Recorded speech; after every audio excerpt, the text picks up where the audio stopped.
mortes em 24 horas causados pelo coronavírus. Números que hoje ultrapassam 19 mil mortos no Brasil. E nós, da comissão organizadora da 46ª SAEF, prestamos nossa solidariedade aos familiares e amigos que perderam seus entes queridos. Devido ao isolamento social, nós pensamos então com muito carinho em transformar a nossa SAEF em um programa para a família toda. Nós temos acessado diariamente milhares de conteúdos, dos quais, pela falta de eticidade e veracidade, tem pondo em risco a vida das pessoas, que já está bastante fragilizada.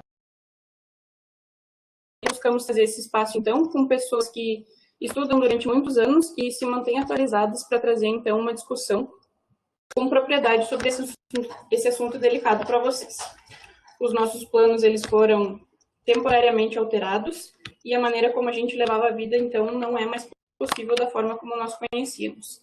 Nós sabemos que não têm sido dias fáceis e, por isso, nós optamos, então, por uma programação diversificada, na qual, além de a gente se atualizar cientificamente, a gente possa, então, cuidar da nossa saúde mental e repensar, então, nossos hábitos e atitudes. Vou explicar, então, um pouquinho para vocês como ela vai funcionar. As palestras, elas serão, então, de maneira semanal, principalmente na quinta-feira. Na segunda-feira, a gente vai dar, então, uma dica sobre um filme ou sobre um artigo que tenha relação com a palestra da semana, então, para dar um embasamento melhor de discussão. E na terça-feira é dia de autocuidado ou, então, de uma dica para passatempo na quarentena.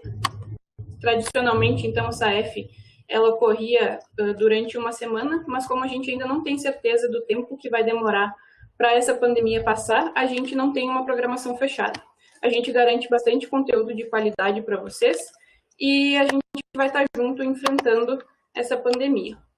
Agora, então, eu gostaria de chamar o professor Helder Teixeira, diretor da Faculdade de Farmácia da URGS, para fazer a abertura oficial da 46ª SAEF em Casa. Seja bem-vindo, professor.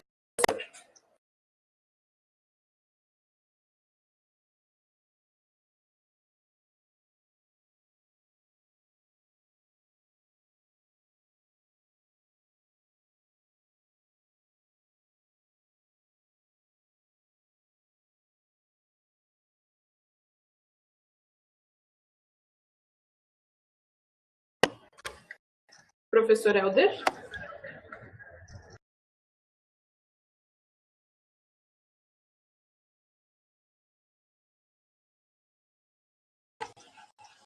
Só um minuto, pessoal, que nós também não estamos habituados com essa tecnologia, tá?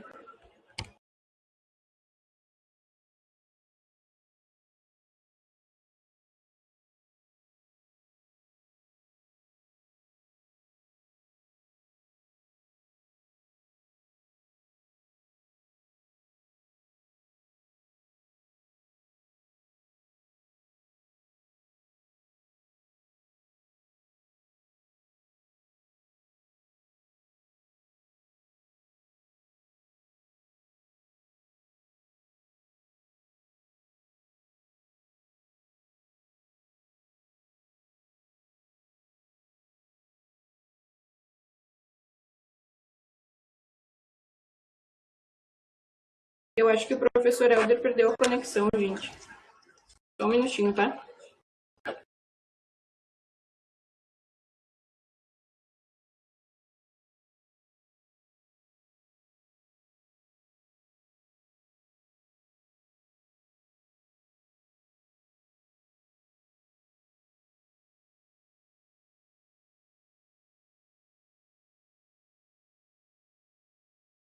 Bom, gente, então, como a gente teve um leve problema, eu vou passar agora, vou continuar a nossa discussão, então, para trazer a palavra para o professor Alexandre. Caso o professor Helder volte, a gente volta a palestra para ele, tá?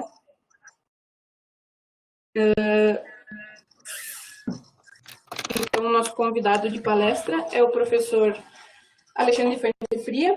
Ele é associado à Universidade Federal do Rio Grande do Sul, da Faculdade de Farmácia, e orientador permanente de mestrado e doutorado nos programas do PPG-MA, da URGS, e o PPG-CF, da URGS também. Ele possui doutorado em Biologia Celular e Molecular pela Universidade Federal do Rio Grande do Sul, em 2007. Publicou mais de 100 artigos científicos envolvendo os temas de resistência e susceptibilidade aos antimicrobianos de patógenos oportunistas. Possui depósito de patente de novas moléculas antimicrobianas e imunomoduladoras. No ensino de graduação, ele é professor, então, das disciplinas de micologia clínica, microbiologia clínica, imunologia básica e imunodiagnóstico da Faculdade de Farmácia da URGS. Após a palestra, então, nós teremos um tempo para questionamento, então vocês podem deixar as dúvidas no chat à sua esquerda, que depois nós repassaremos aos palestrantes, tá? Todas as sessões elas serão gravadas e disponibilizadas, então, no tempo que for possível, tá? Então, se alguém que tenha tido interesse que não conseguiu acessar, vocês podem repassar para eles que isso vai ser postado também. Eu peço que vocês deixem os seus microfones desligados para evitar ruído, e eu passo agora, então, a palavra para o professor Alexandre. Muito bem, Nathalie. Muito obrigado. É uma satisfação imensa estar aqui nesse 46ª, né, semana acadêmica da Faculdade de Farmácia, faculdade que eu fui aluno, né, então, muito orgulho, né, de estar aqui sempre trabalhando nesta faculdade e estar junto com todos vocês.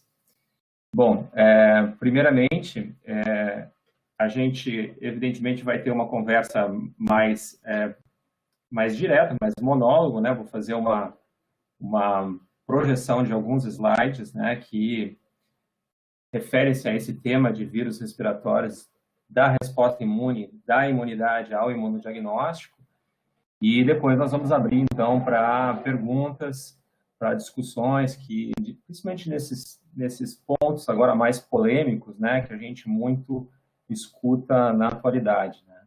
Infelizmente, a gente tem muitas notícias falsas a respeito do que a gente está vivendo, né? A gente chama isso de fake news, né?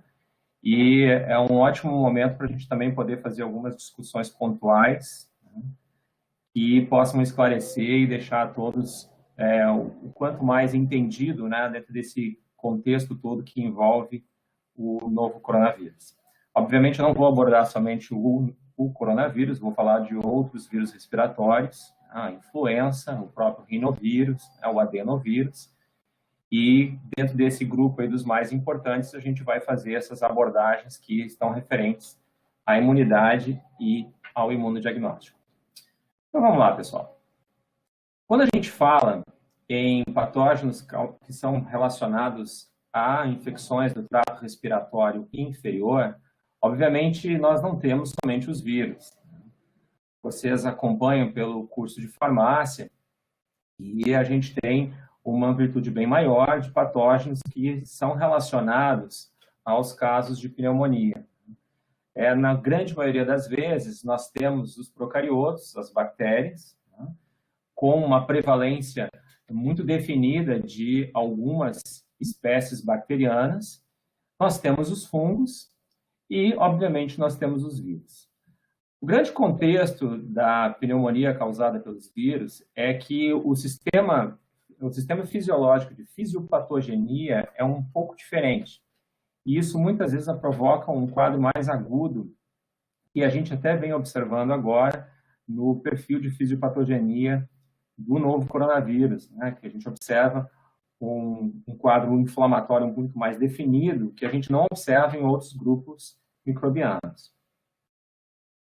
As principais viroses respiratórias estão dentro desses grupos que nós estamos listando aqui nesse slide. Obviamente, a gente tem um grande número de casos que estão relacionados a uma infecção respiratória mais superior e não inferior, portanto, a nível de pulmão, tá? A gente tem uma grande incidência de casos, principalmente na infância, envolvendo a região dos brônquios, o que a gente caracteriza como a bronquiolite, né, um quadro inflamatório característico, né, dessa região. E, obviamente, nós temos as maiores gravidades que estão envolvendo o trato respiratório inferior, onde aí, então, a gente começa a enquadrar alguns dos nomes que tanto a gente escuta, né, como no caso da influenza, como no caso do adenovírus, né, e outros agentes virais. O coronavírus, ele não consta nessa tabela, e até de forma proposital eu fiz isso. Isso é uma tabela que a gente utilizava até em anos anteriores, que toda a sistemática de patogenia do coronavírus, ela foi sempre muito pontual, né? Com o SARS-CoV-1, que aconteceu lá em 2002, depois com o MERS, né, no Oriente Médio, mais especificamente em 2013, né? casos pontuais, mas que não se perpetuavam, né, no decorrer dos anos, eram muito mais epidêmicos, muitas vezes endêmicos, né, e não se alastravam tanto como o que aconteceu agora de forma totalmente inesperada. Quando a gente fala em viroses respiratórias no sul do Brasil, vocês observam também nesse quadro aqui de anos anteriores, né, que casos de coronavírus eram praticamente importados e eram pouquíssimos. Né? Os relatos eram pontuais, né, quando notificados, né, porque muitas vezes eles eram mal identificados ou subnotificados, né, e isso fazia com que, na realidade, a gente tivesse uma característica, né, de epidemiologia um pouco falsa até, né, porque não se valorizava muito bem, né, o diagnóstico e as características clínicas do coronavírus. Mas sempre nós tivemos um destaque, obviamente, para a influenza, adenovírus e o rinovírus, né, que é o mais comum dos agentes respiratórios. Né. Por isso que, né, quando a gente avalia as principais viroses respiratórias detectadas laboratorialmente, né, a gente encontra, né, esse conjunto aqui de vírus relacionados. Esses grupos, todos os vírus respiratórios, eles apresentam uma fisiopatogenia muito semelhante. E isso é um dos grandes problemas quando a gente está falando em um diagnóstico inicial, né, uma anamnese que é feita sobre o paciente. Essa confusa interpretação do que é uma síndrome gripal, essa confusa interpretação do que é um simples resfriado, né, ele, na realidade, ele é devido a essa proximidade de virulência e de patogenia que todas essas famílias aqui e suas espécies acabam apresentando. Então, uma febre de cerca de 38 graus, né, algumas um pouco mais elevadas, outras se mantendo nessa faixa, uma tosse seca, dor de garganta, coriza, cefaleia, dor muscular, cansaço, é um quadro clínico que transita por todas essas famílias, e isso realmente gera uma grande dúvida interpretativa, né, para quem está à frente fazendo o primeiro diagnóstico. É por isso que a gente se defronta com essa necessidade de conseguir definir e excluir situações. Tá? Essa foi a grande importância de fazer uma vacinação mais precoce para o vírus influenza, uma vez que influenza e coronavírus, eles apresentam patogenias muito semelhantes, e isso, obviamente, acaba confundindo, muitas vezes, na triagem que se faz desses pacientes. A resposta imune a todas essas famílias de vírus também ela é muito parecida. No entanto, a gente começou a perceber neste ano, com o novo coronavírus, um perfil um pouco diferente, um pouco mais abrupto, um pouco mais, digamos, exagerado, né, para algumas das características triviais que boa parte dos vírus apresentam. Né. A gente está utilizando aqui um modelo, né, que foi publicado no CDC, falando da influenza, né, mas ele serve para qualquer um dos tipos de viroses respiratórias. Vocês devem lembrar que imunidade, resposta imune, ela é dividida em resposta imune inata e resposta imune adaptativa. A resposta imune inata é tudo aquilo que o indivíduo sempre está expressando como defesa. A adaptativa é quando o indivíduo ele vai adquirindo, né? Então, ele vai se expondo ao antígeno e ele vai adquirindo, portanto, uma imunidade mais especializada, que a gente chama isso de adaptativa. No caso da resposta imune inata, que o indivíduo sempre tem de prontidão, né? Classicamente a gente sabe que, frente a vírus, nós temos dois tipos de células que constantemente estão nos defendendo. As células conhecidas como natural killer, que expressam citocinas e enzimas que clivam células infectadas por vírus. Vamos lembrar que todo vírus é um parasita intracelular obrigatório, né? Ele não é um ser vivo, ele utiliza a maquinaria metabólica de uma célula que ele se hospeda para que ali ele faça a sua replicação viral. E nós temos também todas as células epiteliais, elas têm capacidade, sim, de resposta imune inata. Tudo isso mediado por citocinas e mediadores inflamatórios. Então, a grande maioria das infecções virais que nós temos, elas são resolvidas pela imunidade inata.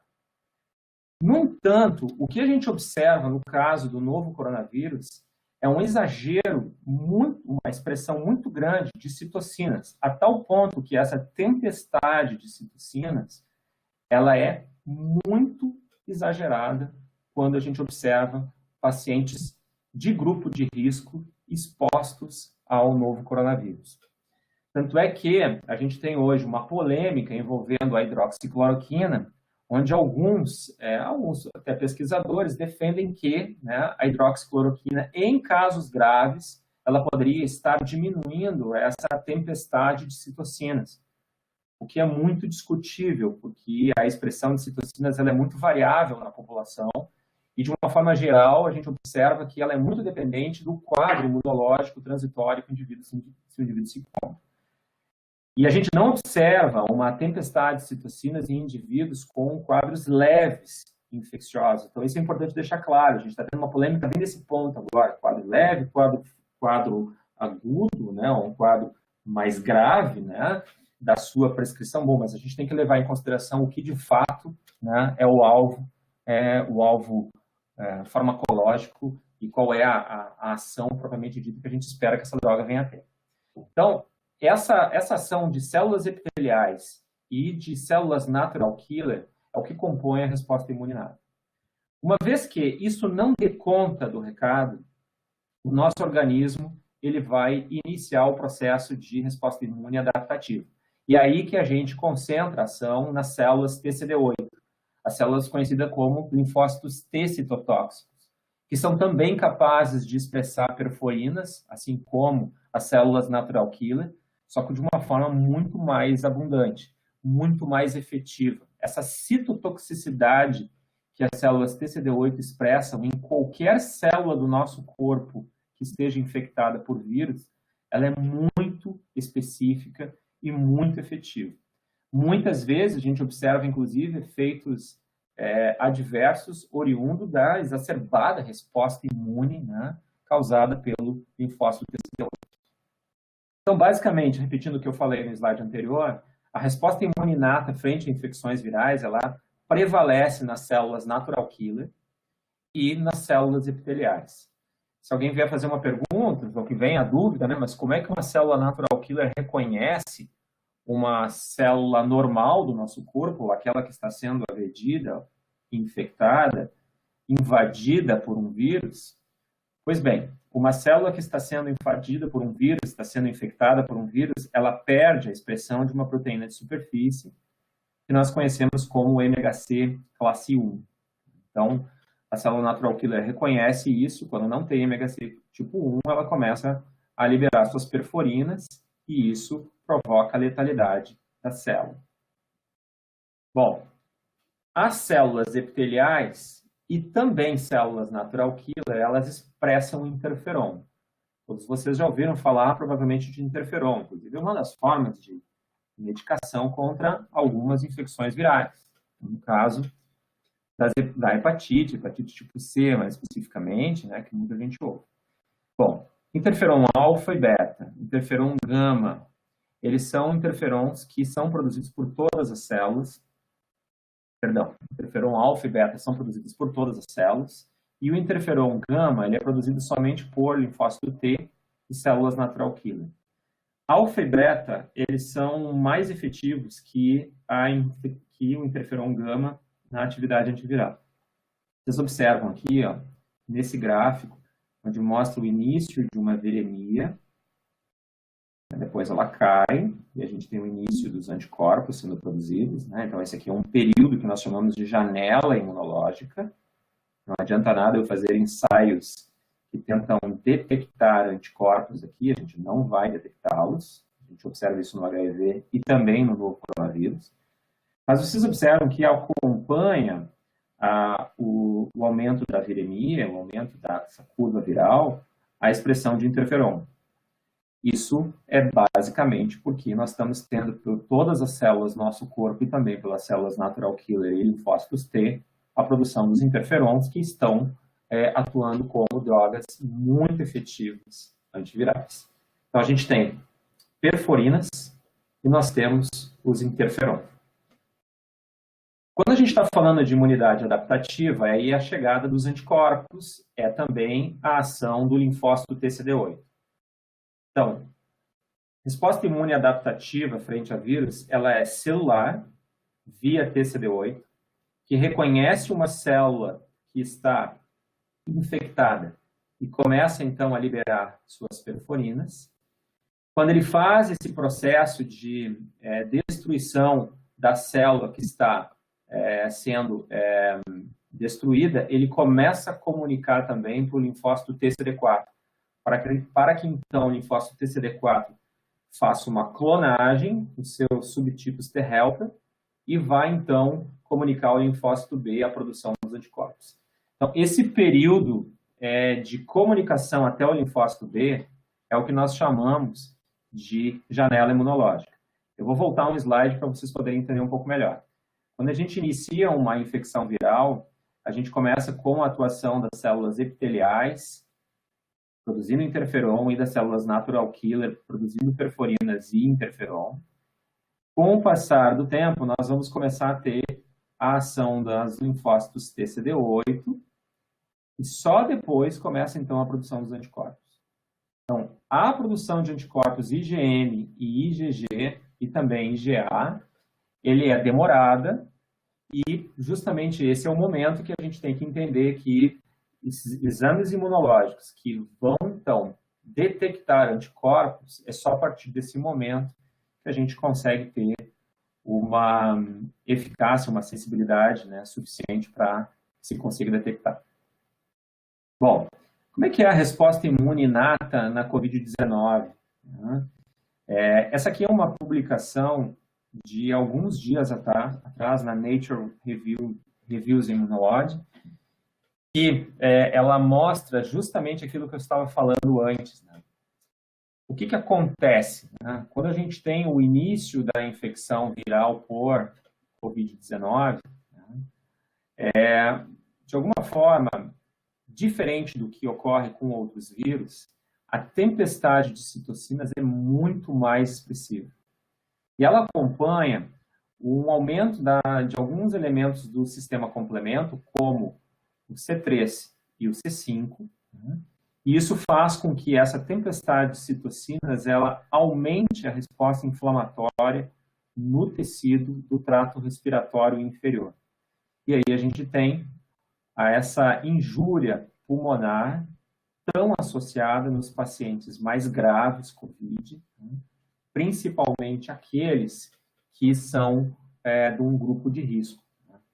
Há algumas teorias, e a própria publicação da Nature traz isso, né, que nesses grupos que compõem, né, essa categoria da população, né, em virtude de uma resposta imune um pouco mais exacerbada, provavelmente a capacidade de recuperação tecidual ela é muito mais lenta do que o indivíduo rígido, fora da categoria de grupo de risco, né? Portanto, sem envolvimento de outras comorbidades, né? Então a capacidade de recuperação tecidual dele seria mais normal e isso impediria esse quadro de pneumonite que se torna tão grave nesse tipo de paciente. Mais recentemente também, esse artigo está em press ainda, também uma publicação do grupo Nature. Eles estão fazendo uma correlação muito interessante. Eu vou resumidamente falar o que está aqui. Depois vocês vão ter a disponibilidade dos slides para poderem também olhar com mais calma.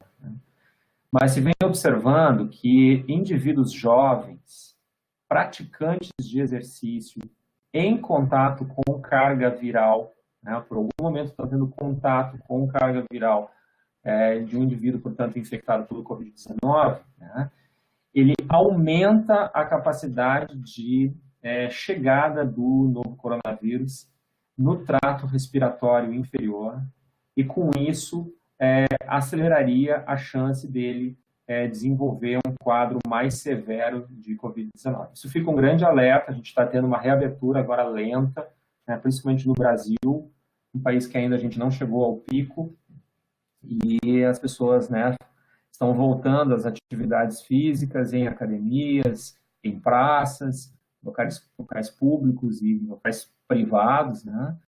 E nós temos várias publicações que estão alertando, né, para a necessidade de utilização de máscara, de um mecanismo, portanto, de proteção aí para que a gente não tenha uma desconfortável situação de contaminação nesses locais, né? Bom, a diferença na resposta imune entre o SARS-CoV-19 e o MERS, por exemplo, que foi o coronavírus do Oriente Médio, que aconteceu em 2013. Então, várias publicações vêm mostrando que algumas diferenças ocorreram. Isso mostra que o vírus ele evoluiu negativamente, do ponto de vista de que sua fisiopatogenia se tornou um pouco mais severa, né?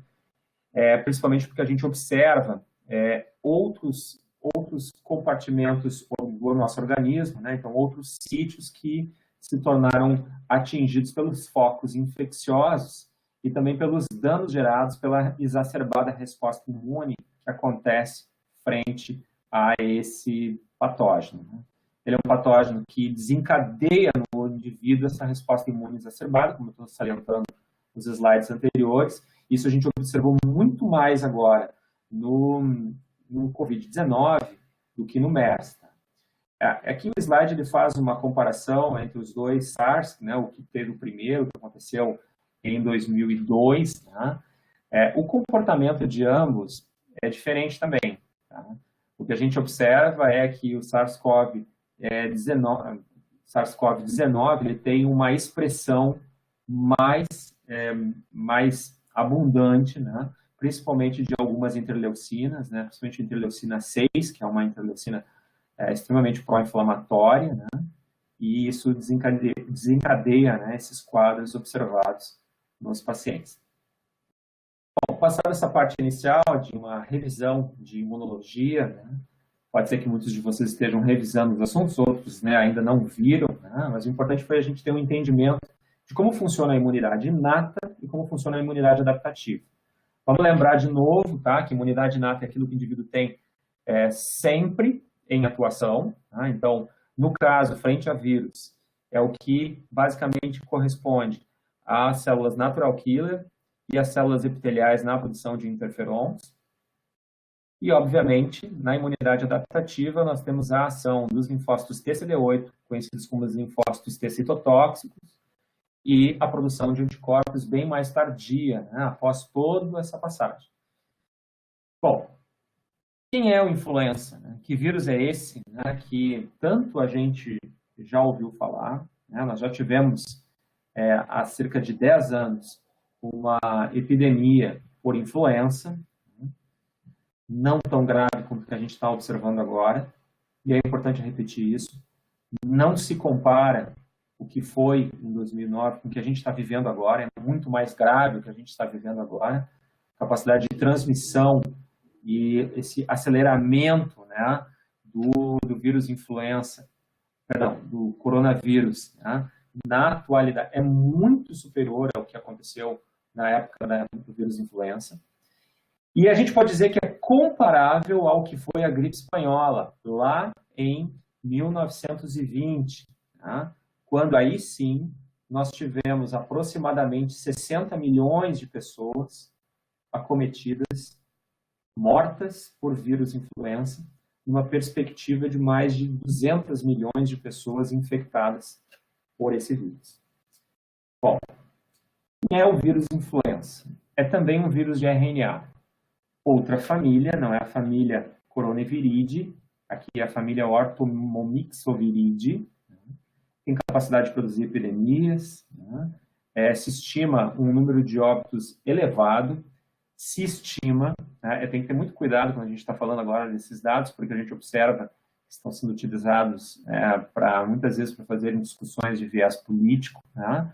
Mas isso são estimativas, né? A gente não tem esse diagnóstico laboratorial comprobatório, esse número de óbitos por ano, Mas, óbvio, né? Tudo que o vírus influenza se mostrou até hoje é que a taxa de mortalidade dele é superior, né, à do novo coronavírus. Mas a capacidade de epidemia do novo coronavírus é inédita. Isso é inédito. Né? Então, a gente tem que deixar muito bem claro isso, né? Uma vez que a gente tem muita população hoje imunodeprimida e está, evidentemente, com uma situação socioeconômica muitas vezes mais desfavorecida para poder suportar, né, esse processo de infecção, então, obviamente, né, o dano pode ser muito maior. Bom, o vírus influenza, o tipo A, ele é relacionado e ele é conhecido por ter glicoproteínas de superfície, que a gente chama de hemaglutinina, uma glicoproteína que recebe o codinome H, e a glicoproteína neuroaminidase, a N. É por isso que a gente compõe, né, o vírus influenza como HN, H1N1, H2N3 e assim por diante.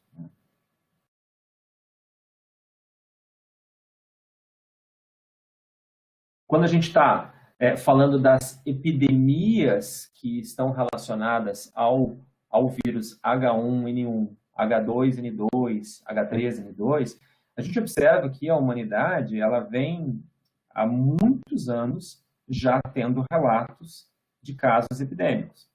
A gente está enfrentando a terceira epidemia de coronavírus, mas nós já enfrentamos muitas epidemias de influenza, em proporções de mortalidade muito diferentes e em proporções de infecção muito diferentes. A mais conhecida de todas, sem dúvida nenhuma, foi o que aconteceu em 1918, né, que é o que a gente está falando da gripe espanhola, né, que ela teve, na realidade, uma grande problemática associada, né, que foi a Primeira Grande Guerra. Né. Por isso que eu gosto sempre de trazer um pouco de história. Né. Eu acho que história ela faz com que a gente entenda o que aconteceu e a gente se lembre daquilo que aconteceu e não esqueça daquelas coisas, né, de todos os fatos, para que a gente consiga sempre fazer uma correlação com o que a gente está vivendo agora. Né. Então, na Primeira Guerra Mundial, a gripe espanhola ela estava em vários países europeus e estava no continente norte-americano. Mas como os países estavam em guerra naquele momento, né, muitos países omitiram essas informações. E isso, obviamente, ela acabou gerando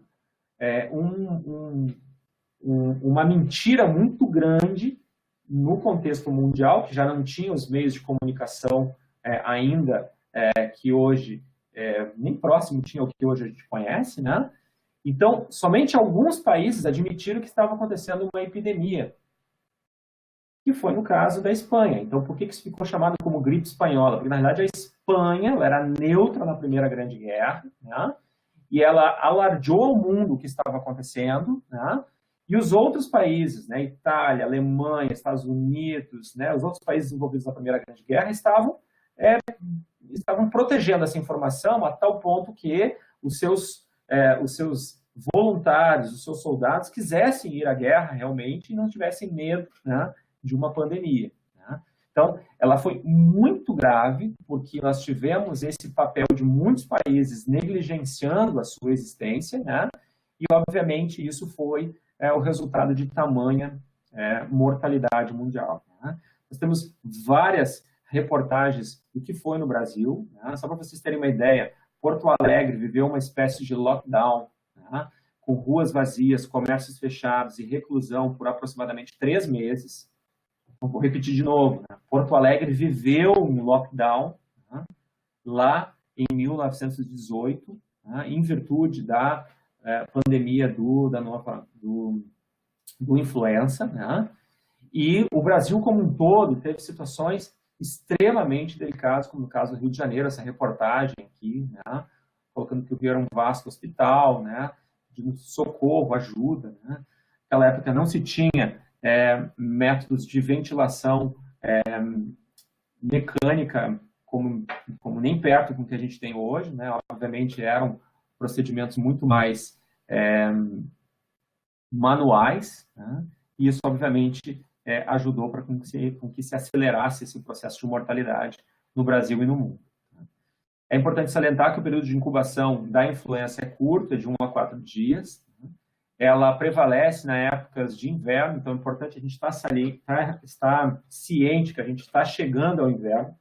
Então, é o momento agora de todos estarem vacinados, para que a gente consiga não ter influenza e não confunda, né, com o pico da SARS-CoV-2 que a gente está vivenciando. Né?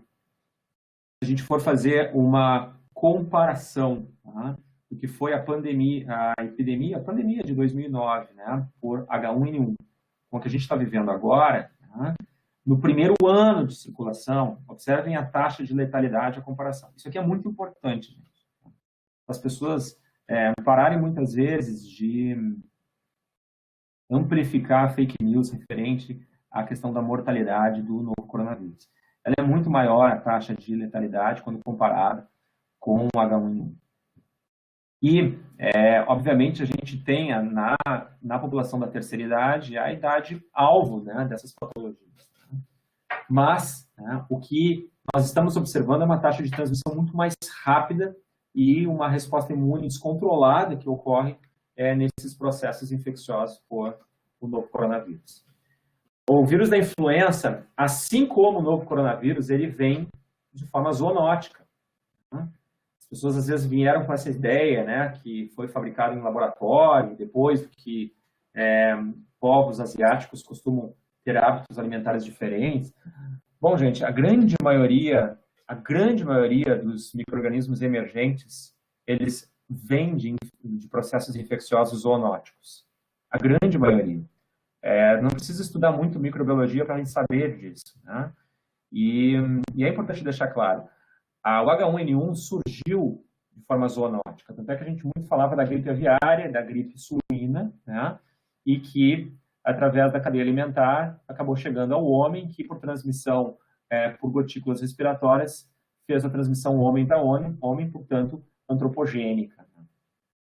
A gente teve outros episódios de vírus influenza, né? H2N2, H3N2, ou H7N9, que também surgiu na China, né? Todos eles têm relação zoonótica. Uma outra questão que eu acho que é importante a gente salientar, né? A China é um país que tem 2 bilhões de pessoas. É uma população muito grande, né? Assim como a Índia. Né? E isso faz com que a chance de transmissão, a chance de contato zoonótico é muito maior nessa região. Né? Então, a probabilidade disso acontecer é muito maior e, obviamente, aí a disseminação entre os indivíduos. A transmissão do H1N1 e o tempo com que essas partículas permanecem suspensas no ar é muito parecido com o que a gente vem observando com o SARS-CoV-2, né? O nosso Covid-19. Com um detalhe, o Covid-19 tem uma capacidade de persistência, alguns autores estão chamando de formação de biofilme isso, né? O que é muito discutível, né? Mas isso discuto mais à frente, né? Mas então, essa persistência em superfície ser muito superior no SARS-CoV-2, e isso é verdade, né? Isso é bem verdade. Tá? Então, realmente, se nós tínhamos cuidado com a asepsia de superfícies naquela época, a gente tem que ter muito mais cuidado agora, muito mais cuidado agora. A probabilidade é muito maior. É importante salientar que o vírus da influenza, ele tem diferenças da gripe comum, mas confunde, e isso é importante ter essa diferenciação no momento de uma anamnese. Também é muito importante... Consegui entrar, amor.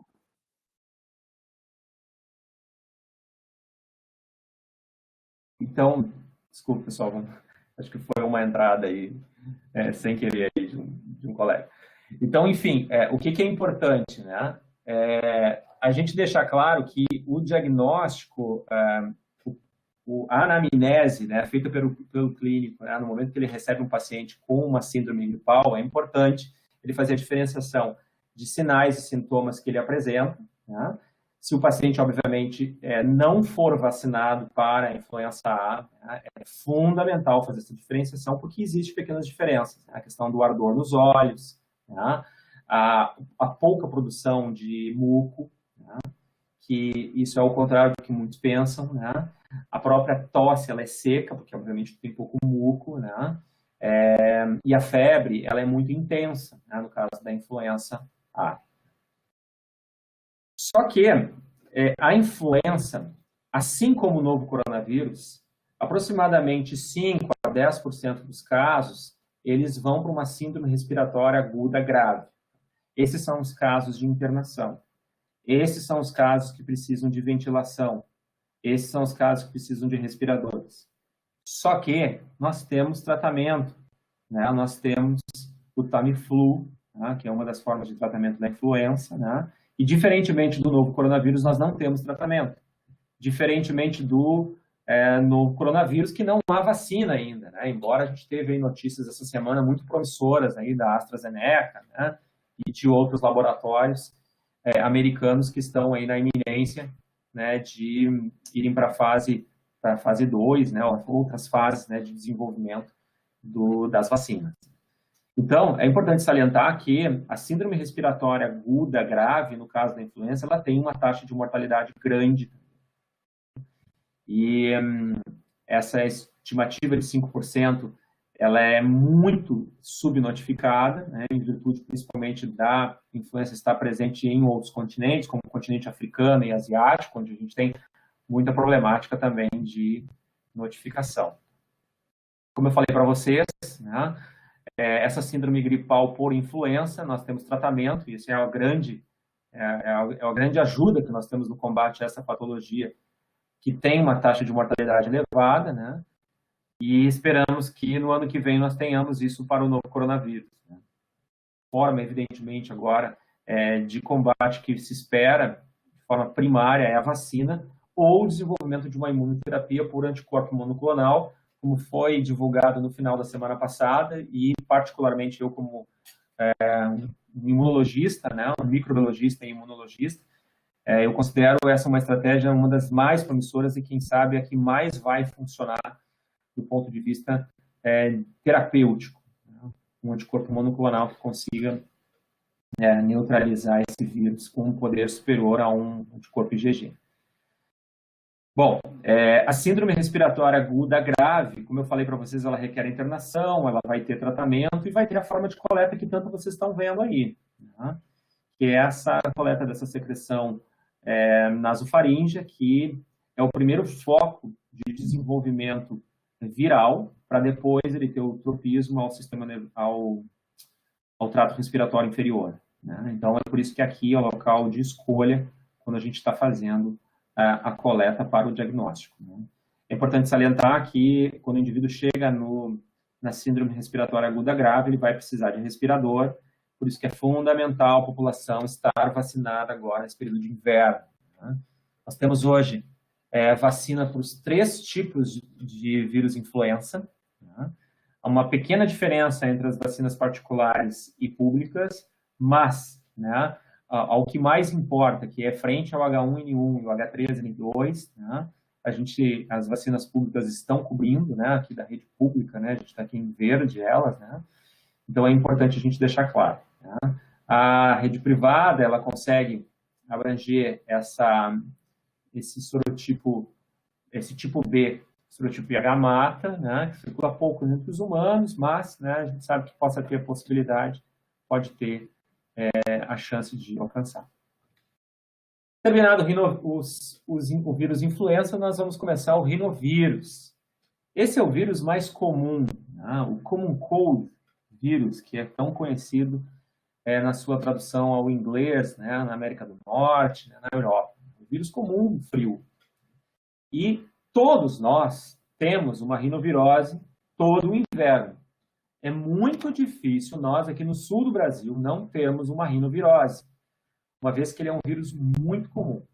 Portanto, gente, a gente está numa época agora que qualquer um que espirre dentro de um ambiente público, ele é capaz de ser expulso do local, né?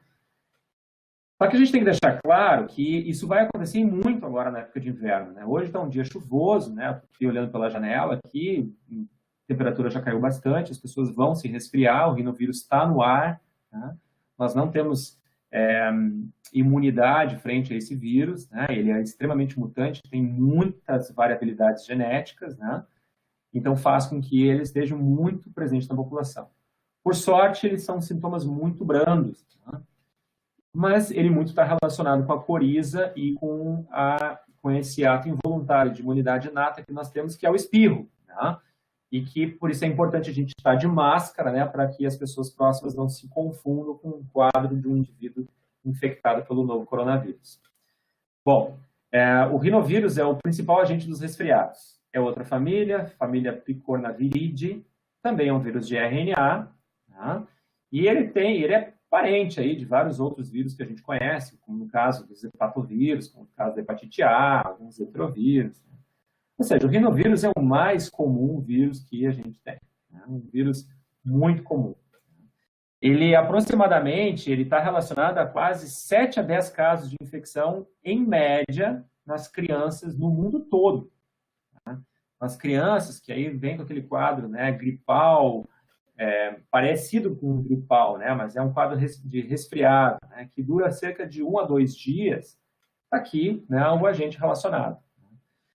Quando a gente tem um período um pouco maior, é possível que seja ele, mas já está tendendo a ser um outro agente viral. Tá? Então, é importante a gente salientar essa pequena diferença.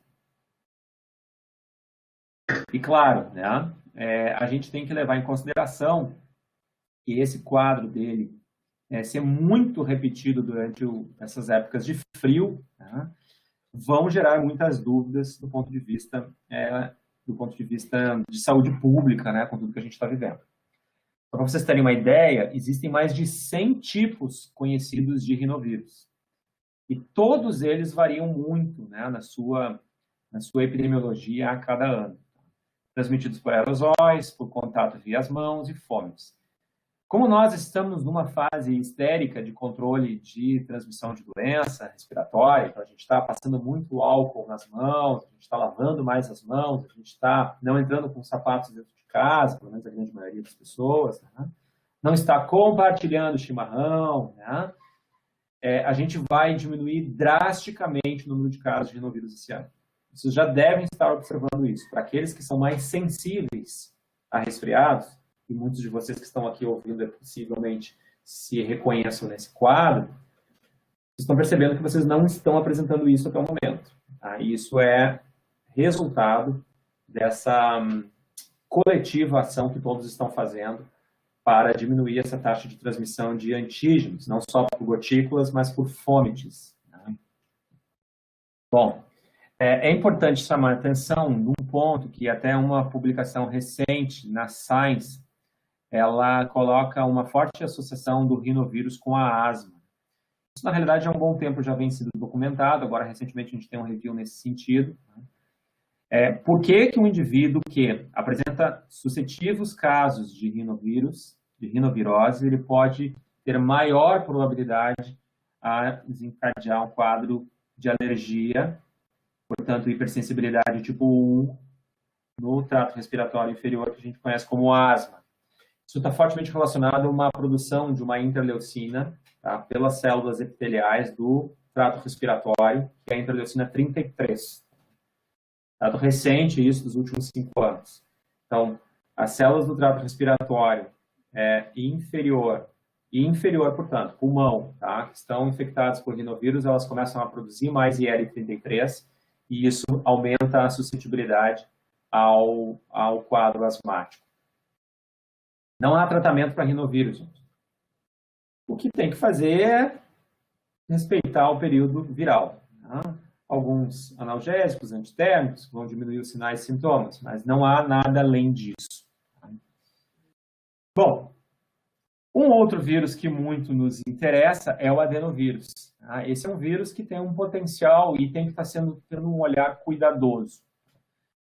Eu falo cuidadoso porque a gente não teve o cuidado com o coronavírus como se merecia. Todo mundo sabe que quando houve a MERS lá no Oriente Médio, vários laboratórios tentaram iniciar uma vacina e depois esses projetos não tiveram mais apoio das agências de fomento mundiais, apoio governamental, apoio das empresas privadas. Enfim, não se surgiu a vacina contra o coronavírus porque não houve apoio a esse lado da ciência. E o adenovírus é um vírus que a gente tem que ter um cuidado maior. Tá? Ele é um vírus de DNA. Tá? Ele não é de RNA. E por que eu alerto isso? Os vírus de DNA eles têm uma capacidade de infecção muito mais organizada, muito mais efetiva do que os vírus de RNA. É por isso que ele é endêmico todo ano e é letal em indivíduos imunodeprimidos. Mais do que isso, a família Adenoviridae e os adenovírus como um todo, eles estão relacionados a vários tipos de processos infecciosos. Não só trato respiratório, tá? Mas observe que também urinário, gastrointestinal, e assim vai se espalhando por outros tipos de locais. Os sinais e sintomas são muito parecidos com um processo infeccioso típico de pneumonia por um Streptococcus pneumoniae, por um Aspergillus fumigatus ou por uma Legionella pneumófila. Mais do que isso, né, ele também gera um quadro de conjuntivite. Então, muitas vezes o indivíduo começa com uma conjuntivite, ignorando o quadro, né, ele continua na sua atividade e vai então espalhando, né, o adenovírus no ambiente. Um outro vírus que nós chamamos bastante atenção, principalmente por causa da sua incidência pediátrica, é o vírus sincicial respiratório, ou VSR. A gente já trabalhou em hospital, principalmente na área de assistência pediátrica, sabe muito bem o que eu estou falando. Ele é um vírus de RNA muito relacionado aos quadros de internação em crianças até 1 ano de idade. É um vírus sazonal, portanto, ele tem uma incidência maior nessa época de inverno, né? Mas é um grande relacionado à letalidade em prematuros. Nós vamos comparar aqui, tá, a taxa de incidência de infecção por vírus respiratórios em crianças, o VSR, disparadamente, 94% dos casos, é o que prevalece. Tá? Então, esse, sem dúvida nenhuma, é um vírus de muita importância em neonatos, em crianças até 1 ano. 1 em cada 10 bebês contaminados com vírus sincicial respiratório, eles precisam de hospitalização. Após 1 ano de idade, ocorre uma maturação, principalmente da imunidade celular, e isso faz com que os bebezinhos lá, acima de 1 ano, já consigam ter uma capacidade de resistir, uma capacidade de conseguir não desencadear o quadro mais grave de VSR, né, nessas situações. A grande problemática do VSR é um quadro muito parecido com uma asma grave, né? A gente tem uma broncoconstrição, em virtude que esse vírus ele se instala justamente no epitélio da mucosa brônquica e ele acaba, então, desencadeando esse tipo de quadro patológico. Bom, chegamos ao nosso astro, né, do momento, o coronavírus. Essa é a foto mais recente, feita por um grupo europeu em parceria com um grupo americano, né, então, europeu e norte-americano. Eles publicaram no YouTube semana passada, isso foi objeto de inúmeras reportagens, né, a imagem real, né, desse vírus.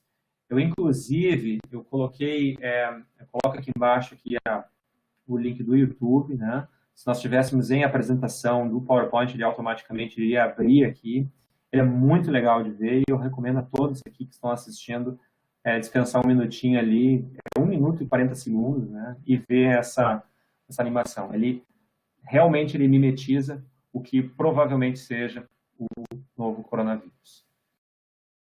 O novo coronavírus dispensa apresentações do ponto de vista de sinais e sintomas. Eu não vou ser repetitivo com tudo que vocês estão observando, estão lendo, estão ouvindo todos os dias. Né? Mas vocês sabem muito bem que os sinais e sintomas deles são muito parecidos com o que a gente está observando em todos os tipos de outras doenças virais. Tá? A diferença é que ele gera uma resposta imune muito exacerbada na fase inata da nossa resposta imune, como eu mesmo salientei lá no início, né, é o storm, essa tempestade de citocinas. Isso pode desencadear o quadro de pneumonite, e a capacidade deste vírus permanecer em superfícies é inédita na virologia. volto a repetir, é inédita na virologia. Né? Ele pode resistir até 24 horas em papelão, só para vocês terem uma ideia, né? Para quem gosta de comprar bastante coisa aí no e-commerce, né? Então, né, limpar essas superfícies aí, porque a gente não sabe o que está vindo, o que está entrando dentro da nossa casa. Em aço inoxidável, para quem acha que aço inoxidável é quase estéreo, né? É 3 dias aproximadamente. Então, só que ele é um vírus, desculpa a expressão, um pouco vagabundo, né, comparado com outros, porque ele uma ação tensoativa de vários agentes que a gente usa no nosso cotidiano aí para lavar as mãos, para limpeza de instrumentos, né, detergentes, eles corrompem essa estrutura glicoproteica e principalmente membranar que envolve o novo coronavírus. Os testes para o novo coronavírus eu vou abordar um pouco mais à frente, né? Mas é importante a gente salientar que a gente tem os testes de triagem e confirmatório, né? Assim como em outros tipos, né, de doenças virais. Eu gostaria muito de salientar a diferença do que aconteceu em 2002 e 2013. Tá? Nós tivemos em 2013, a mais recente, antes da que a gente está tendo como situação atual. Tá? O coronavírus daquela época, ele foi oriundo de dromedários, né, taxonomicamente parente dos camelos, né? Portanto, no Oriente Médio, de alguma forma, houve a transmissão para o ser humano, e aí o ser humano, de forma antropogênica, foi transmitindo, e aí nós começamos um quadro epidêmico do MERS-CoV, né, de 2003. O primeiro SARS-CoV que houve foi em 2002, ele se alastrou bastante, né? A gente teve muitos casos, né? Milhares de casos, mas nada se compara ao que nós estamos hoje. Só no Brasil a gente tem mais de 250 mil casos. Então vamos deixar claro isso. Só no Brasil a gente tem 250 mil casos. A diferença do que foi, né, o SARS-CoV-1, né, na humanidade em 2002. Bom, estamos se encaminhando para a parte mais final da nossa palestra. Né? Eu estou indo agora para a parte do diagnóstico laboratorial. Quando que ele é indicado na maioria das viroses respiratórias? No paciente hospitalizado. O que nós estamos vivendo agora é uma pandemia descontrolada. Por isso que nós estamos fazendo um diagnóstico que nunca foi visto antes na humanidade. A gente tem até drive-thru fazendo diagnóstico laboratorial, testes rápidos. Né? Então, antes do que a gente está vivenciando, as formas graves e o paciente hospitalizado era o indivíduo que ia para o diagnóstico. E o diagnóstico não está aparecendo aqui para mim, não sei porquê, né? Mas não tem problema, eu vou explicar para vocês. Ele é feito da forma de triagem, através de testes rápidos, a gente chama eles de imunocromatográficos, que é a grande maioria das vezes, ou a gente utiliza outras metodologias, como no caso do enzima imunoensaio, conhecido como ELISA, ou testes florimétricos, como o FIA. Então, esses testes, eles são, na sua grande maioria, procurando o anticorpo. Eles têm aquele período de janela imunológica. Embora a gente já tenha alguns novos que estão surgindo pesquisando o antígeno. Aí ele diminui um pouco a janela imunológica. Mas mesmo detectando o antígeno, que são alguns poucos casos desses testes, eles não conseguem estar detectando nos primeiros 7 dias da infecção. Então, por isso que a gente usa o que seria a técnica confirmatória, que é o teste molecular, conhecido por PCR em tempo real, né? Por isso que a gente está utilizando a técnica confirmatória já no início, porque a gente está vivendo uma pandemia, né? E a gente precisa, nos casos aparentemente graves, que chegam ao hospital, já sejam diagnosticados pela técnica molecular. Então, essa janela imunológica ela é bem fácil da gente entender aqui. Tá? A gente tem uma informação bem clara aqui, que quando está aumentando os níveis do RNA viral, a gente está conseguindo fazer a detecção por RT-PCR, e quando nós temos o início da produção de anticorpos, a gente consegue fazer os ensaios sorológicos. Tá? O IgM, ele tem um tempo aqui, isso pode variar até 10 dias, tá? Onde ele não é detectado ainda, tá? E, portanto, é nesse momento que é fundamental a gente estar utilizando a técnica de PCR. Né? Esse aqui é um outro gráfico que mostra essa informação, tá? Acho que de uma forma bem representativa, a gente vê que a carga viral, tá, ela aumenta antes do início dos sintomas. Acho que isso é o que mais representa hoje a importância da gente estar fazendo o isolamento social. Tá? O indivíduo com uma carga viral já elevada, ele ainda não tem sinais nem sintomas clínicos. Portanto, gente, assim, ó, isolamento social é duro, economicamente é difícil. Tá? Eu mesmo já fui empresário antes de ser professor universitário, sei o quanto isso é difícil, né? Tem contato muito forte ainda com esse meio, mas é fundamental ter o isolamento social quando a gente tem uma massa muito grande da população que está sendo atingida, tá? Ou a probabilidade disso acontecer, porque, obviamente, o sistema hospitalar não comporta essa capacidade toda. Bom, a forma de coleta para as viroses respiratórias, ela obviamente não é somente aquela por suave. Tá? A gente tem também o aspirado nasofaríngeo. Ele não é tão eficiente quanto o suave nasal, o nasofaríngeo. Né? E, obviamente, isso aqui não é uma metodologia confortável. Né? Só você imaginar a introdução desse suave, você imagina, na realidade, que as pessoas também não se sintam tão bem, né? Mas ele não é um procedimento que gere riscos, né, pelo profissional treinado. Então, obviamente, né, ele consegue ir no ponto exato aqui de coleta da secreção, onde a gente vai ter, então, uma fase pré-analítica muito boa para conseguir fazer o diagnóstico. Pacientes hospitalizados, pacientes que estão intubados, a gente tem a possibilidade do lavado broncoalveolar, né, que é uma forma muito eficiente de coletar o material nobre. Vou fazer um comentário, né? O teste rápido imunocromatográfico, ele é um teste com uma alta sensibilidade e uma alta especificidade. Eu sempre fui um forte defensor dos testes rápidos, só que o que aconteceu agora foi uma produção em massa de muitas empresas no mundo e muitas marcas que nunca se ouviu falar de testes rápidos imunocromatográficos, que produziram em escala diurna e noturna, né, o máximo possível que eles conseguiriam, né, porque iria ter a chance de comercializar muito fortemente. Então, isso aconteceu o quê? Diminuiu a sensibilidade e especificidade por problemas técnicos, realmente, dessas metodologias. Né? A que mais hoje vem sendo utilizada, utiliza esse princípio aqui.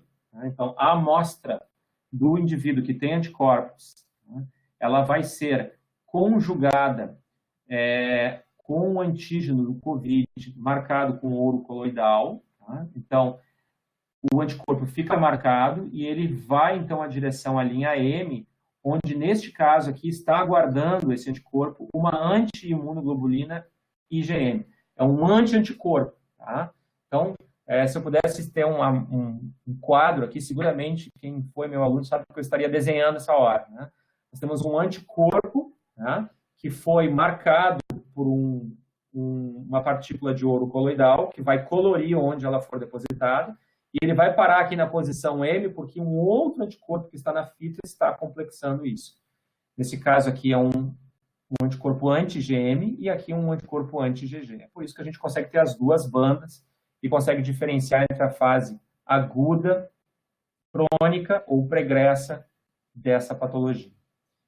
Há de lembrar que a gente tem ELISA, tem técnicas de imunofluorescência, imunoflorimétricas, e nós temos a técnica confirmatória, né? Que atualmente a gente utiliza PCR em tempo real, né? E consegue quantificar a carga do RNA com uma sensibilidade muito grande, com um grau de precisão muito grande. Pessoal, satisfação de estar aqui com vocês. Peço desculpas aí, eu fiquei quase uma hora, mas esse é um tema muito empolgante, né? É um tema que a gente está vivendo, eu não poderia não comentar vários detalhes aqui com vocês, né? Embora, obviamente, eu acelerei um pouco para que a gente pudesse ter um tempo aqui para discussões. Passo a palavra para a Nathalie e fico aberto a questionamentos. Obrigado, pessoal.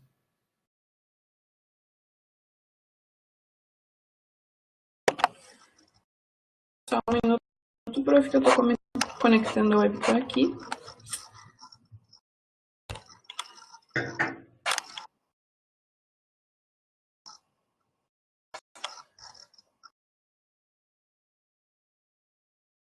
Então, professor, muito obrigado pela apresentação. Eu acho que foi bem esclarecedor em vários pontos. Algumas das dúvidas que surgiram aqui foi que em alguma aula o pico seria entre maio e junho e somente a partir de agosto, considerando dados epidemiológicos, haveria uma queda na curva e então teria a possibilidade da tomada, digamos assim, parcial das atividades graduais. Então, a pergunta é qual a perspectiva aqui do Rio Grande do Sul em questão, levando em consideração o contraste da crise do norte que está acontecendo. Eu acho o seguinte, pessoal, epidemiologicamente, a gente está tendo uma contribuição muito significativa também na Universidade Federal de Pelotas, né? Nossos colegas de lá. A força da universidade está se mostrando muito, muito importante nesse momento, no mundo como um todo, né? Esse levantamento e essa projeção epidemiológica, a gente tem muitas variáveis. E principalmente, muito bem colocado por ti, Nathalie, que é a questão do norte do Brasil. Tá? No norte do Brasil, a gente está vivendo uma situação de calamidade. Tem muitos colegas que trabalham lá, colegas, inclusive, que estão na Fiocruz, que estão na Universidade Federal do Amazonas, né? E realmente, essa pressão seletiva, né, de indivíduos infectados pode nos alcançar aqui. Né? Nós estamos abrindo, inclusive, o turismo aqui no sul do Brasil, então isso pode ser uma via de escape de quem está lá em cima vindo para cá. Né? Então tem que ter muito cuidado com essa questão do nosso turismo, que é fundamental. Né? Nós temos a cidade de Gramado e Canela. Gramado é a segunda cidade no Brasil mais visitada no Brasil, né? Só perde para o Rio de Janeiro. E tem que ter bastante cuidado nesse sentido, né? Agora com a vinda dessa importação. Né? O pico provavelmente é em junho, tá? Infelizmente, né? Porque se esperava que fosse um pouco antes. A curva achatou bastante aqui no sul do Brasil, né? Mas o pico aqui no sul do Brasil deve ser em junho. Né? Só que se nós não tivermos cuidado com essa importação de casos, tá? A gente pode estender essa curva achatada por aproximadamente até setembro. Tá? Então, a gente vai ter lá em outubro, novembro, casos novos ainda sendo detectados aqui. Tem poucos, mas provavelmente sim. Né? Isso tudo vai depender de como nós nos comportarmos a partir de agora. É muito importante a gente pensar isso, tá, gente? A gente tem que se comportar muito bem do ponto de vista epidemiológico agora, porque nós podemos ser um exemplo para o Brasil e para o mundo, tá? Do ponto de vista de Estado. Tá? Claro que a gente tem o Uruguai e a Argentina aqui que estão sendo excelentes exemplos, né? Eles estão tendo... O Uruguai nem se fala, né? Porque o Uruguai tem mais ou menos o tamanho do estado do Rio Grande do Sul e pouquíssimos casos ali, né? Então a gente tem que tomar isso como exemplo. Mas essa eu acredito que seja a expectativa.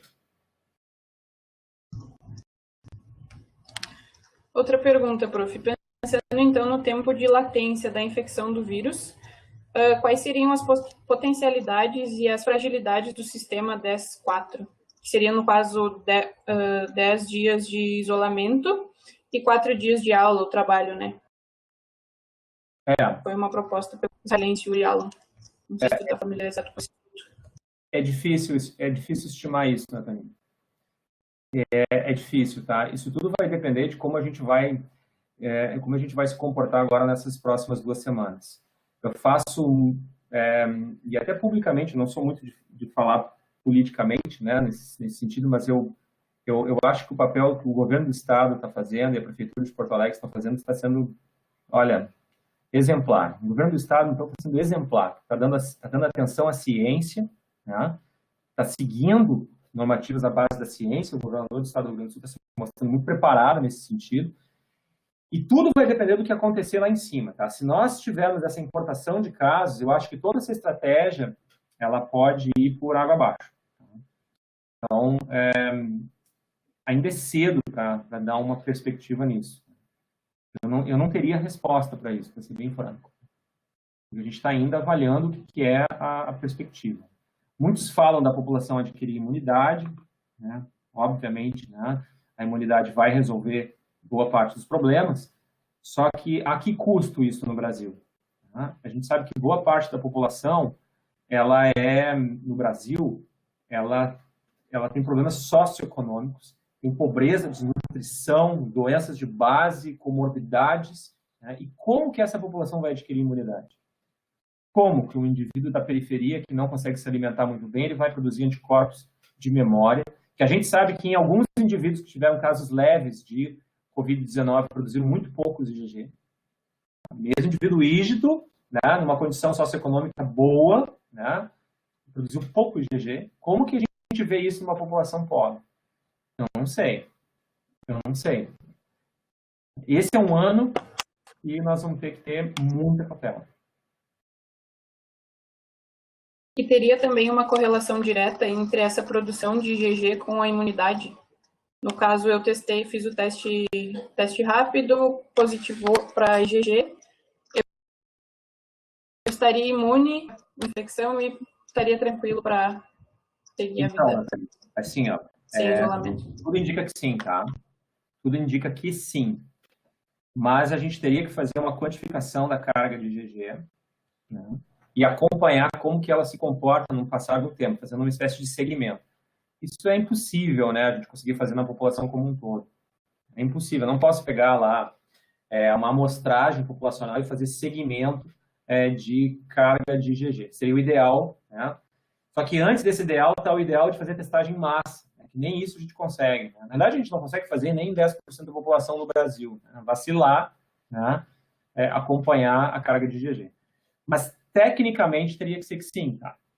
Tecnicamente, quem é IgG positivo tem imunidade, tem proteção. Mas a gente tem esse viés que a gente está observando.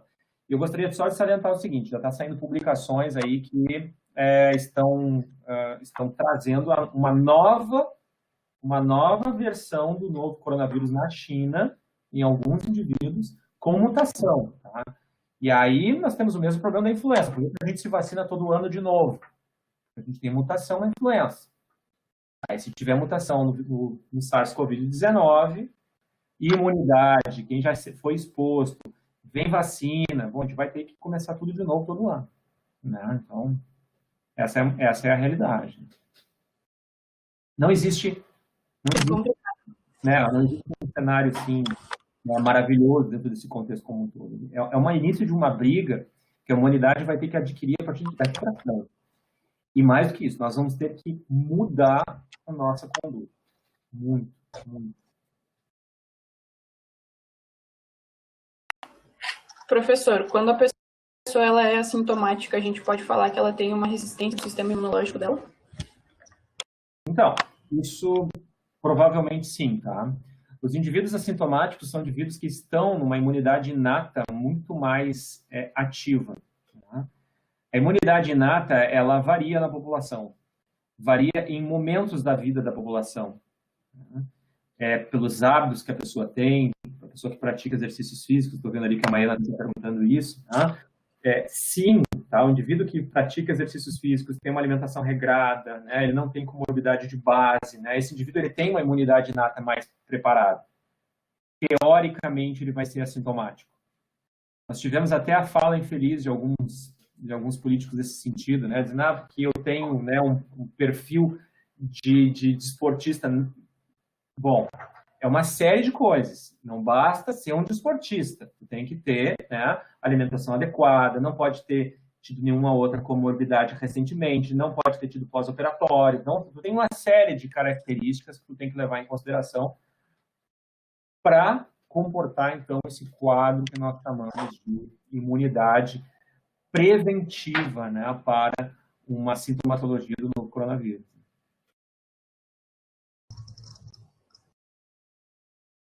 Ainda, professor, as pesquisas feitas e vacinas para tratamento do SARS-CoV-1 e MERS-CoV ainda podem ser utilizadas para evoluir o tratamento para SARS-CoV-2 ou elas seriam muito distantes? Não, sim. Os epítopos virais de toda a família coronavírus é muito parecida. Só para fazer um comentário, né? Eu estou participando do edital CNPq para testar uma série de moléculas que eu utilizo a nível de pesquisa. Acho que todo mundo sabe que eu pesquiso desenvolvimento de antifúngico, né? Mas como eu tenho esse viés de trabalho na área da imunologia e imunomoduladores, essas moléculas que nós trabalhamos, ela tem núcleo quinolínico, assim como a hidroxicloroquina, mas são hidroxiquinolinas. Né? E a gente está submetendo ao edital CNPq uma proposta para testagem frente ao SARS-CoV-19. Mas a gente vai testar primeiramente em coronavírus canino. Tá? Não sei se os nossos ouvintes sabem, né? Mas nós temos coronavírus em PET também. Tá? E os epítopos virais, né, que vocês podem observar aqui no slide, aqui, que são essas estruturas aqui que estão na superfície do novo coronavírus, elas são muito parecidas em toda a família. Tá? Então, sim, respondendo a tua pergunta e a pergunta do colega, tá? O desenvolvimento até hoje feito na pesquisa frente ao SARS-CoV-1 e ao MERS, eles foram um pulo para que nós chegássemos no estágio que a gente está, porque a gente está na iminência de uma vacina. Para quem gosta um pouco de bolsa de valores, basta dar uma olhadinha nas principais indústrias farmacêuticas, como a AstraZeneca, dar uma olhada ali quanto subiu as suas ações na bolsa nos últimos dias. Estão na iminência, tá, gente? Então, isso, obviamente, é porque partiu já de pregressas pesquisas, né, envolvendo os outros tipos. Certo. Prof, tu poderia comentar um pouquinho sobre imunidade de rebanho?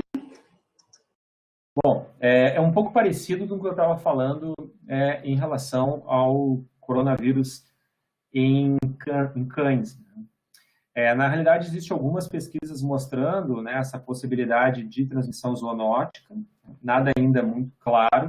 Né? Eu até não li muito mais a respeito nisso, porque é tanta informação que vem surgindo todo dia, a gente não consegue dar conta. Né? Mas o que eu posso assegurar aqui o coronavírus, ele já permeava por outras espécies do reino animal e isso não é impossível. Tá? O que a gente tem que ter cuidado a partir de agora, né, é essa transmissão de secreções, né, em animais contaminados, né, para que não ocorra transmissão cruzada entre as espécies. Vamos lembrar que aconteceu uma transmissão cruzada entre uma espécie para nós, né, que foi de um morcego para o ser humano. Ou foi lá de um dromedário em 2013 para o ser humano, ou foi de uma ave lá em 2002 para o ser humano. Então, essa passagem entre as espécies de animais, ela sim é possível e está se estudando isso muito, né? Não tenho tanta propriedade para responder isso, mas posso assegurar para vocês que isso é uma das grandes preocupações da OMS hoje. Uma das grandes preocupações, sim.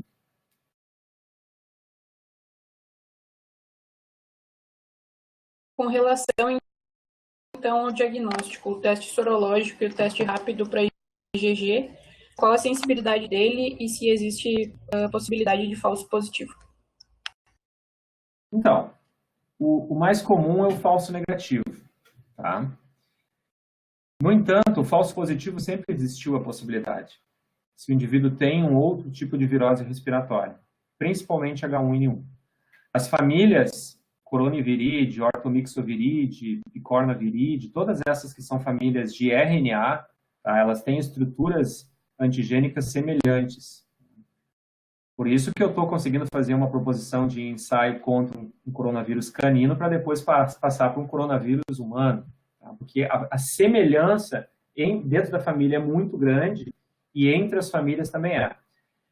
Eu vou fazer isso de uma forma um pouco mais coloquial. Tá? Se a gente pega a nossa semelhança entre nós e os nossos familiares, é mais ou menos isso. Tá? Então, por isso que, sim, é possível, né? Dentro desse contexto aí, a gente ter essa situação clínica.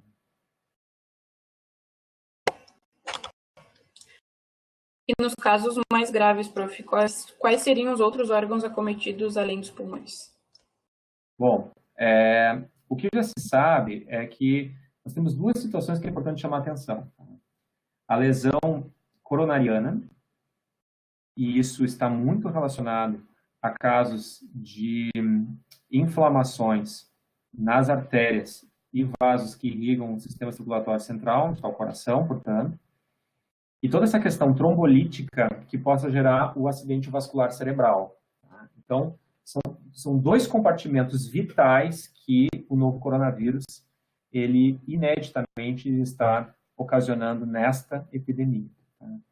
Então, sempre que a gente está vendo relatos, né, de pacientes com complicações cardiovasculares, com complicações neurológicas, né, e depois da morte desses indivíduos, vai se pesquisar pós-morte, né, se o indivíduo tinha ou não coronavírus, e aí tu observa que sim, tinha, e aí vai a notificação. Sim, isso é real, tá? Embora tenha um monte de fake news colocando que isso é mentira, que as pessoas estão fazendo atestado de óbito com indivíduos como coronavírus positivo, mas eles tiveram outras causas de morte. Mas é porque o que a gente está conhecendo a recém esse vírus, e a gente está percebendo que vários tipos de patologias em comorbidade, ele vai desencadeando. Tá? Então, isso é importante a gente levar em consideração. Que, principalmente para esses dois compartimentos tão vitais, né?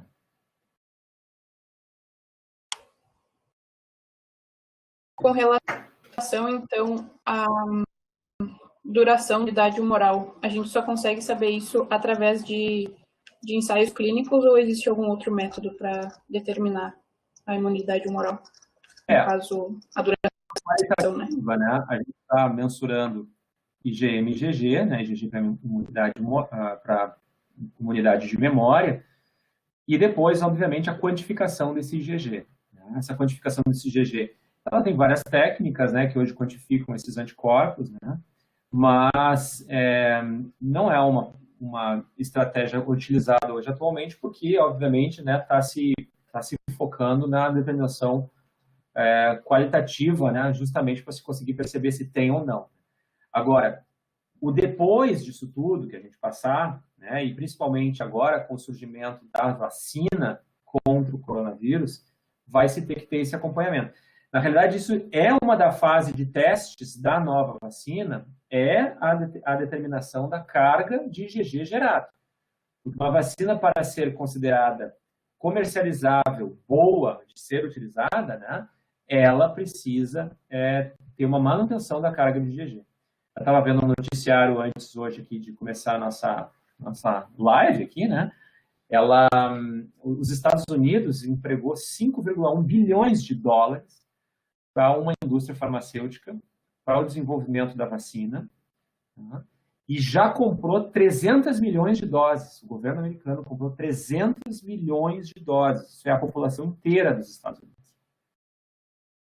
Então, eu espero, isso corrobora com a fala até do nosso reitor hoje pela manhã na Rádio Gaúcha, né?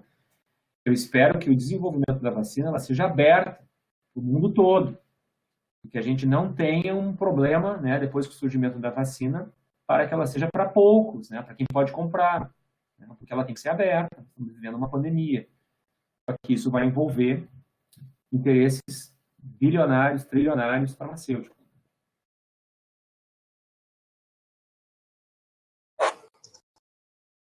Com relação aos anticorpos monoclonais, quais são as perspectivas para o SARS-CoV-2?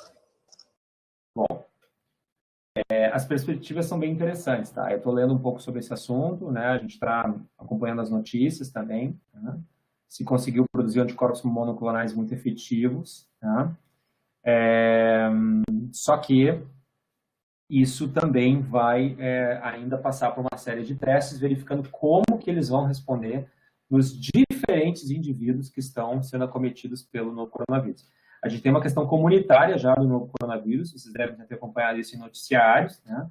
O sequenciamento do novo coronavírus no Brasil já mostra que a cepa aqui já é comunitária, ela já é diferente da selvagem chinesa, né?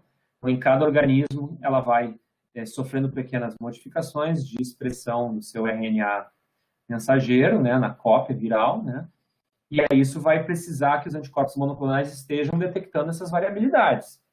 Caso contrário, a gente vai ter um problema, né, da falta de eficácia desse tipo de imunoterápico. Né? Então, por isso que não é do dia para a noite, né, o surgimento, né, a gente precisa ter essa testagem ampla, né, com uma grande variedade de indivíduos, né, e uma grande variedade de indivíduos infectados por tipos diferentes de coronavírus comunitário.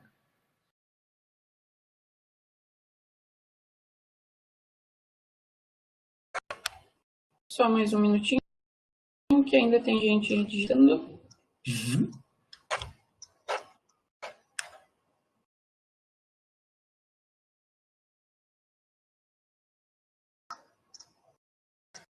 O Brasil já teria entrado nos consórcios de produção de vacina? Então, eu estou lendo algumas coisas a respeito disso. Tá? Me parece que não, mas eu não tenho certeza. Me parece que não. Mas eu teria que olhar algumas coisas referentes lá aos informes da Fiocruz para conseguir dar uma resposta mais correta nesse sentido. Né? Eu não tenho certeza nessa resposta. Né?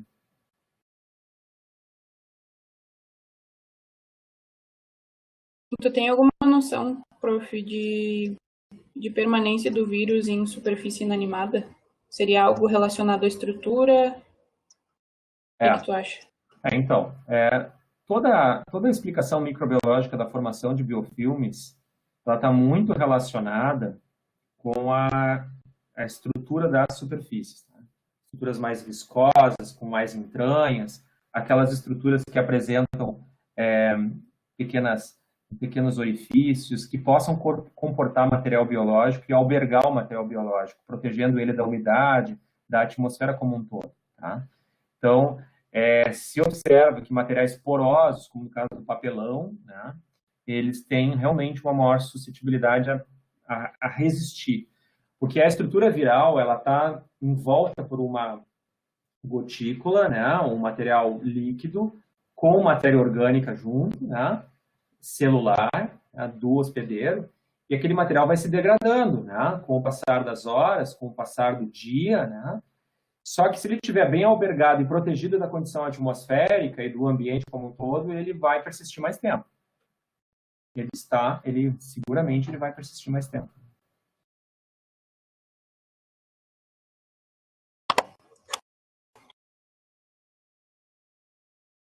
Com relação à segunda onda que vem sendo observada em alguns países, é possível a gente flexibilizar o real e retomar as atividades com ela, mesmo sem ter certeza? Economicamente a gente tem que voltar. Né? Vamos ser francos. Né? Um país não vive sem a economia vivendo, né? Girando. Né? Então, economicamente a gente tem que voltar. Só que a gente tem que voltar com as regras. E a questão cultural do brasileiro em respeitar as regras é o que muitas vezes pode ser o nosso ponto fraco. O mais perigoso ponto fraco que na história do nosso país a gente vai enfrentar.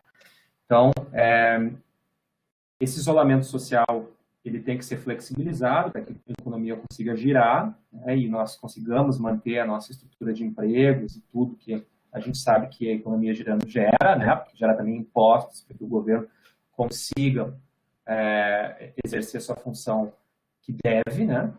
Agora, no entanto, né, essa segunda onda de vírus, que porventura venha a ocorrer, tá, ela vai ser menos intensa, porque as pessoas estão mais preparadas, as pessoas estão hoje mais organizadas, com novos hábitos. Se cada um de vocês olhar os hábitos que vocês mudaram nos últimos 2, 3 meses, é algo assim que na vida de vocês é inédito. Né? Então, a gente está realmente mais preparado a resistir a, sobretudo, não ser infectado facilmente, né? E, obviamente, aí a onda vai ser muito minimizada. Então, o nosso problema não é a segunda onda. O nosso grande problema é conseguir casar essa abertura com a manutenção de hábitos.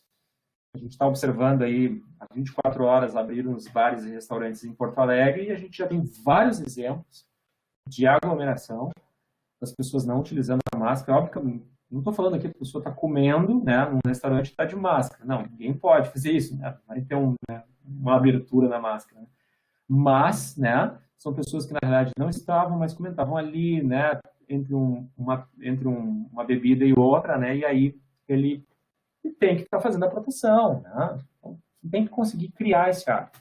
Caso contrário, a gente vai entrar em um retrocesso no isolamento. A Europa estaria esperando, então, a segunda onda para setembro e outubro. A prof. Tereza ela já ouviu falar de 3 ondas. Isso faz sentido? Sim, faz sentido. A provável terceira onda, ela estaria surgindo na China. Tá? A segunda, ela é uma migração já anterior, chinesa também, porque isso é como se fosse como se fosse uma onda mesmo, tá? Então, a gente tem a primeira, que causou o início da pandemia, depois ela volta um pouco mais fraca, vem a segunda, e depois vem a terceira. Então, as ondas epidemiológicas, historicamente, elas são mais lentas e menos agressivas a cada vez, porque a população está mais imune e nós estamos mais organizados. Mas essas ondas vão surgirem. É claro, a gente tem que ter um cuidado com o alarmismo que isso possa gerar, né? A gente tem que avisar para que as pessoas se mantenham, né, preparadas, mas, ao mesmo tempo, a gente não pode perder a vista de que isso é um processo esperado do ponto de vista epidemiológico. Ele é esperado que isso aconteça. Bom, prof, eu acho que nós podemos encerrar por aqui. Muito obrigada por todas essas explicações. Eu acho que dá um panorama bem melhor, né? E eu gostaria de avisar também que o professor Helder ele voltará na segunda palestra. Tivemos problemas técnicos, até por questão de limite do sistema. Na próxima palestra nós estaremos com disponibilidade de transmissão no YouTube também. E qualquer dúvida que vocês vão tendo, vão nos trazendo também, que a gente vai entrando em contato com vocês, né, prof? Olha, eu fico à disposição, tá? Por estar participando da abertura da Semana Acadêmica. Eu sei que é um tema que gera bastante dúvidas, até de forma sistemática. Durante esse período da Semana Acadêmica eu posso estar tirando algumas dúvidas e passando alguns informes, né? Faço algumas gravações para vocês aí, respondendo algumas coisas. E a gente está aqui para isso, tá, gente? Minha função como servidor público, antes de ser professor, é essa, né? Esse conhecimento que a gente veio adquirindo nesses anos aí de trabalho com a imunologia serve para agora também passar isso à frente, né? E ajudar a todos a entender o que a gente está passando. Muito obrigado pelo convite, tá? Muito satisfeito em estar aí nesse 46º ano.